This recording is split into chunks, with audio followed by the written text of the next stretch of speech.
Hello বন্ধুরা, চলে এসেছি আরেকটা নতুন ভিডিও নিয়ে। দেখতে পাচ্ছেন এই মহিলাটি অনেকগুলো মাটি গুলিয়ে নিয়ে একটা গোটা মুরগির উপর এইভাবে প্রলেপ দিয়ে একটা গামলার উপর এইভাবে নিয়ে বসিয়ে দিল।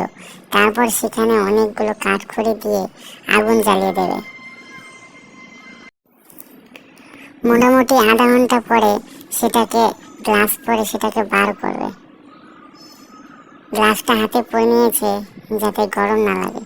তারপর দেখবেন মুরগির পাখাগুলো খুব সুন্দর করে খুলে আসছে আর মুরগিটি একদম পরিষ্কার হয়ে গেল।